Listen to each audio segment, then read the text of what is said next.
ரவீந்திரன் துரைசாமி, இப்போ இபிஎஸ் ஒரு கணக்கு போடலாம், பாஜக இவங்களெல்லாம் ஒருங்கிணைக்கலாம் அப்படின்னு முயற்சியெல்லாம் செய்யலாம் ஒரே மேடையிலன்னு. இதுல ஓபிஎஸ் டிடிவி என்ன நினைக்கிறாங்கன்ற அடுத்த கட்டம் இருக்கு.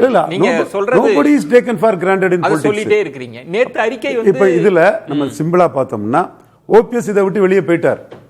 என்னைக்கு அவருக்கு என்ன அழைக்கணும்னு ஒரு ஓப்பனா ஒரு கடிதம் கொடுத்தோம், லெட்டர் பப்ளிஷ் பண்ண பிறகும் அவருக்கு அழைப்பு இல்லைன்னு சொல்லும் போது அவருக்கு எதிரானவங்க அவங்க வந்து அங்க பலப்பட்டுட்டாங்க. நேத்து அறிக்கையுமே காட்டமா தான் இருக்குது. தலைமை பண்போட இல்ல அறிக்கையில வந்து உள்ள 2 தலைவர்களையும் எதிராக்குறாரு. ஏன்னா அந்த கேசிபி சொல்ற மாதிரி கேஸ் இருக்கனால தம்பித்துறையும் செல்லூர் ராஜையும் எடப்பாடிக்கு எதிராக திருப்பி தலைமை பண்பு இல்லைங்கிறார். அப்போ ஓபிஎஸ் பொறுத்தவரையில இபிஎஸ் வச்சு எதுவும் இல்லை, இபிஎஸ்க்கு எதிரான ஒரு அரசியல் நிலைப்பாடு தான் அவர் இருக்கிறாரு. சோ பாஜக சொன்னாலும் அவர் கேட்க வாய்ப்பு இல்லை. பாஜக அவர் சொன்னா கேட்பாருங்கிற அளவுக்கு மதிச்சு அவரை ஒரு தூத்துக்குடியில கூட ஒரு அப்பாயின்மெண்ட் கொடுக்கலையே பாஜக, அவர் கேட்டும் கொடுக்கலையே. அப்போ அந்த இடத்துல தான் பன்னூர் ராமச்சந்திரன் என்னோட அறிக்கைனாலும் கருத்துனாலும் சரி, அவருக்கு அறிக்கைனாலும் சரி, பாஜக விட்டு அவர் விலகி போயிட்டுங்கிறது தானே அவர் தெளிவா சொல்லியிருக்காரு. கேசிபி சொன்ன மாதிரி ஒரு சின்ன காம்ப்ரமைஸ்க்கு நீங்க தனி கட்சி தொடங்குங்கன்ற அளவுக்காவது இறங்கி வர்றதுக்கெல்லாம் வாய்ப்பு இல்லைன்றீங்களா? அவருடைய அரசியல் எதிர்காலத்துக்கு எது சிறந்ததோ, இரட்டை தலைமை பாஜக இது அவருக்கு செய்து கொடுக்குமா?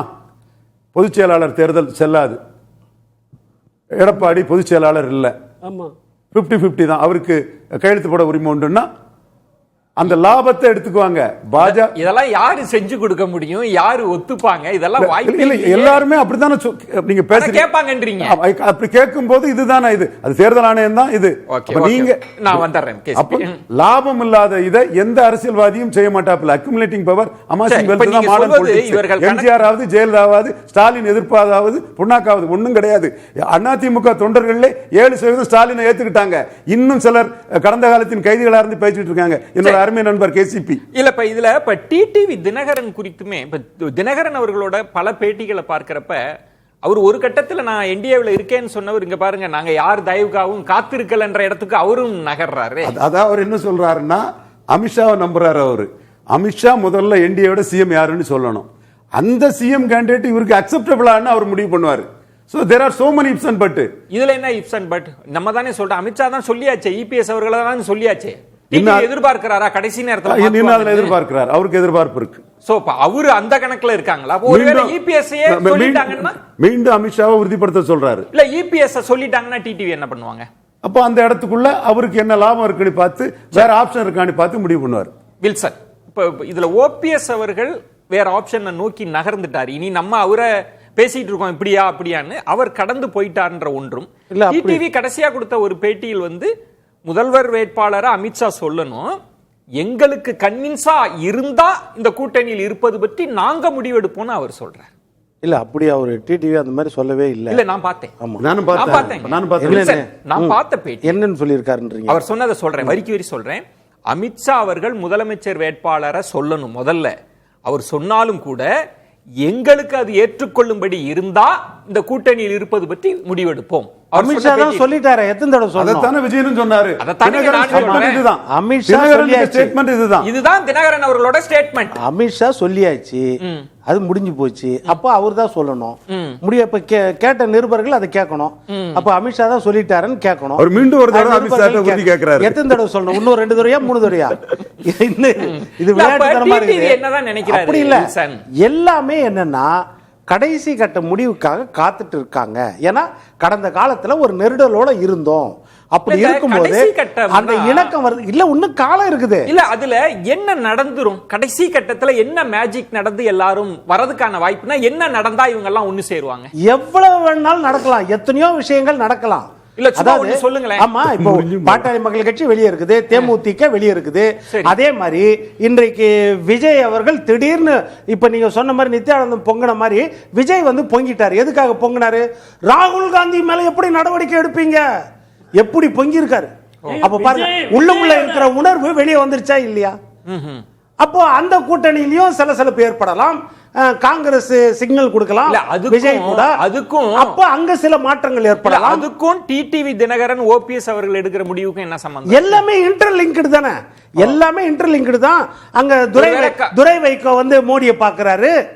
சரி, அவங்க இருக்குல்ல, போயிடுறாங்க. அப்போ அந்த முக்கியத்துவம் எந்த பக்கம் போதோ இல்ல, அதே நேரத்துல திமுக போய் பார்த்துட்டு ஜெயலலிதா அம்மா திமுக விரோத கட்சின்னு சொன்னாங்களே, ஓபிஎஸ் என்ன சொல்றாரு, நண்பரும் இல்ல. அரசியல் நண்பனையில் எதிர். அப்போ எந்த மாற்றம் எந்த பக்கம் வருதுன்னு யாருக்கும் தெரியாது.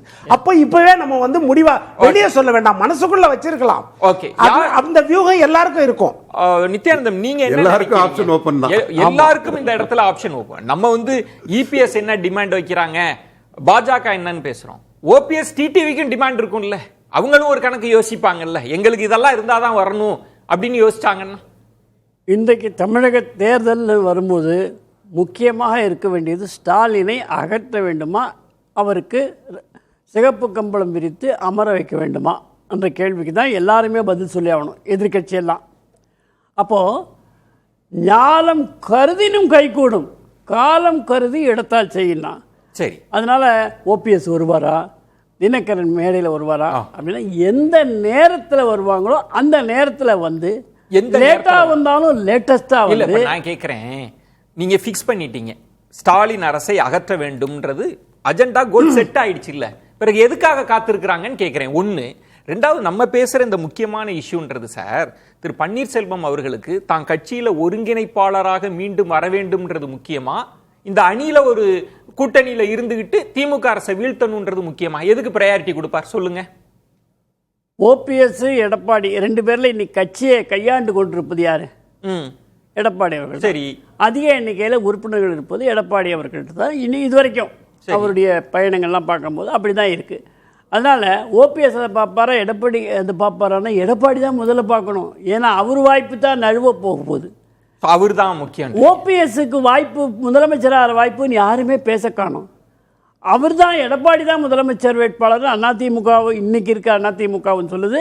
அவர் தான் கொஞ்சம் இறங்கி வந்து இவங்களை அகாமடேட் பண்ண, அந்த ஈகோவை அவரு அடக்கியே ஆகணும். நித்யானந்த ஐயா சொல்றது ரொம்ப உண்மை. ஏன்னா நம்ம இபிஎஸ் ஐயாக்கும் எடப்பாடி ஐயாக்கும் நம்ம அதிமுகவுக்கும் பெரிய பங்கு தான் அதுல இருக்குது, பெரிய முக்கியத்துவம் அவசியமும் இருக்குது. இப்ப இதையெல்லாம் கருதி தான் அவர் சொன்ன மாதிரி ஆலோசனை பண்ணுவார், கூட்டணி கட்சிகளை கலந்து ஆலோசித்து இறுதி முடிவை இவர் அறிவிப்பார். இதுல இப்ப ஒரு கேஸ், இப்ப இதுல என்ன ஆலோசனை, எதுக்காக காத்திருக்காங்கன்னு ஒரு கேள்வி இருக்குல்ல. இப்ப கூட்டணி கணக்கு அது மாறு இது மாறு, ஆனா கோர் இஷ்யூ என்னன்னு நீங்க நினைக்கிறீங்க? இல்ல, இப்ப அமித்ஷா அவர்கள் ஆரம்ப கூட்டத்திலேயே எடப்பாடி பழனிசாமி அவர்கள் அந்த சென்னையில அந்த கூட்டணி அறிவித்த பொழுதே ஒன்னு தெளிவா சொன்னார், உட்கட்சி பிரச்சனைகளை நாங்க தலையிட மாட்டோம். அதுலயே ஓபிஎஸ்க்கும் பதில் அடங்கி இருக்குது. நீங்க தனி கட்சி துவக்கிட்டு வாங்க, நாங்க கூட்டணியில உங்களை எதிர்பார்க்காதீங்க, பழைய தர்ம யுத்தத்தை எதிர்பார்க்காதீங்க, நீங்க தனி கட்சி துவங்கிட்டு வாங்க, நீங்க என்டிஏ கூட்டணியில இருக்கிறீங்க, அது அஷ்யூர்டு. அது அஷ்யூர்டு. இன்னைக்கு நான் சொல்றேன் அது அஷ்யூர்டு. பேசப்பட்டிருக்கு. இன்னைக்கு காலையில செய்தி நான் சொல்றேன் அது அஷ்யூர்டு.